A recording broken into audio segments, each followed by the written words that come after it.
What up, guys? The Bunch of Buddies are back with my Week 6 college basketball top 25 power rankings. As we get into it here, dropping from the rankings, we had five teams fall from my rankings: Pitt, Memphis, North Carolina, Texas, and Illinois. North Carolina, I think, is the biggest surprise at this point in the year. Texas could be in that category as well, but it is early. These teams only have a few losses so on in the season. They're actually falling out of the others receiving votes as Mississippi State and UCLA playing some really good basketball right now, just on the outside of the 25. And that 25 starts with 21 through 25. Cincinnati falls, Wisconsin falls, Baylor falls, all with some losses last week. And, the loss at Villanova for Cincinnati, ugly loss because Villanova has not been playing some good basketball this year, but they responded well with a blowout victory against Howard. They get Xavier at home, which I think could be a telling tale of who the Cincinnati team is going to be because Xavier, really good, and then they got blown out by Michigan by 25. I think it's a good game for both of those teams to see where they both rank at this point. Arkansas stays the same. Win over Miami, win over UTSA, playing Michigan well right now as I'm making on Tuesday night. San Diego State getting back to their winning ways last week with two wins. Get Cal Baptist in California this week as they move into the rankings at 23. Wisconsin falls to 24 after losing to Michigan and Marquette on the road. And then they get Illinois and Butler on the road, some tough places to play. So Wisconsin needs to get together quick, and obviously a Big Ten matchup as well on the road. Don't want to fall to 0-2 in conference play this early. Then Baylor, tough one to UConn on the road, and they should respond well. To Norfolk State should blow them out. 16 through 20, you get two more not ranked teams last week, and they're joining the rankings this week in Michigan State, Clemson at 19 and 20. Ole Miss, A&M, and UConn all move up at least five spots here because Ole Miss is playing good right now, blowing out Louisville on the road. Texas A&M, had a bad week last week, but then responded well this week with a good win, two good wins over Power Five schools. UConn, like I said last week, they either are going to play really good basketball or fall out of my top 25, and they played really good basketball. Beat Baylor by 4, beat Texas on the road by 9. They get Gonzaga at home this week, and they win that game, honestly, I wouldn't be shocked if they're in the top 10 yet again. Just because, their losses aren't awful losses. Their wins are very good wins against ranked teams. And this UConn team obviously is going to still be a very good team this year. Now, Michigan State and Clemson, I don't want to say big surprises out of Michigan State, but a big surprise from Clemson, beating Kentucky at home by 4, going on the road, beating Miami by 10. Michigan State took care of business this week. No contests this week to start off Big Ten play for them. And then they get Oakland and FAU this week, and I think this Michigan State team should be 10 and 2 at this point next week. 11 through 15.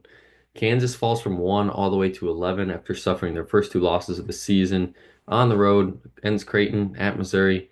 NC State at home this week, which could be, a better game than people think. I think Kansas will probably take care of business there, but Kansas, there is some cause for concern there. Well, they didn't lose these games by a point or two. They lost by multiple possessions, and it's concerning. I get it's road games, but it's like I said, it's still early. They haven't played any conference games. I think we're going to start to find out what Kansas team they are once we start playing Big 12 games. Purdue started their season off with a conference loss to Penn State on the road by 11.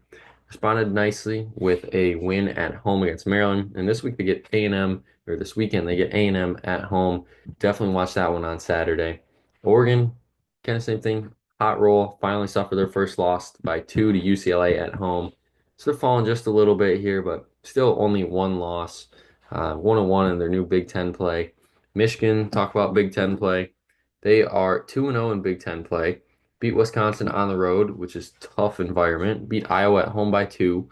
And Dusty May has them playing some really good basketball right now. They get Arkansas, which is going on right now in the Jimmy V Classic. If they can win that one, they might be even moving up into the top 10 because Arkansas is still a very good team. They're not ranked in the AP poll, but I have them ranked in my power rankings because I think they play better than what their record is showing for right now. And then Houston at 15 just took care of Butler. Nothing really special there, as it's the same old Houston we're going to see all year long. 6 through 10, lots of movement here. Duke moves up 6. Gators are up 7.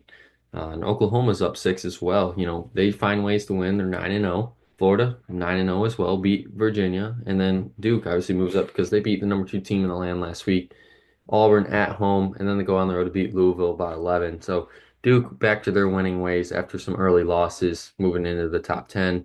Gonzaga falls one spot after their overtime loss to Kentucky, penalizing them for a good game in overtime. I think it's a little bit overreaction in the AP poll, so I only fell one spot there. And they can, right that wrong this week by going on the road and beating UConn if they do so.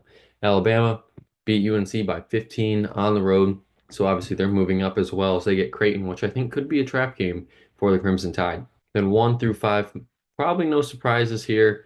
Tennessee at 1. This team has played very good basketball all year long and beating teams that they should beat, not just by close margins either. Especially that Syracuse game. I thought that would be a little closer than 26 points. They beat Miami tonight already in the Jimmy V Classic, so they're actually 9-0 and they just keep on finding ways to win ball games. Now, SEC play, I'm sure they're going to suffer a few losses there, but we don't really know who these teams are until they suffer their first loss and how they respond. Auburn is one of those teams, Kentucky, one of those teams, and Marquette's one of those teams that we found out last week. Auburn lost to Duke on the road. They destroyed Richmond in their next game. Kentucky suffered their first loss to Clemson on the road. Then they beat Gonzaga in overtime in Seattle. Marquette, same thing. Go on the road, face Iowa State, lose by 11, and then they responded well at home, beating Wisconsin by 14. So these teams, one bad loss isn't going to derail their season, obviously, this early, but it is good sign to see that these teams all can respond well to adversity after they already lost earlier in the week. And then obviously the team I haven't talked about is Iowa State, quietly 7-1, beat Marquette, destroyed Jackson State, go on the road to face in-state rival Iowa, which should be a good game this week, then get Nebraska Omaha, which they should probably blow them out. But it's been a very interesting start to the college basketball season this year. Make sure you come back next week to see who's in my top 25. But until the next time, the Bench Buddies are out.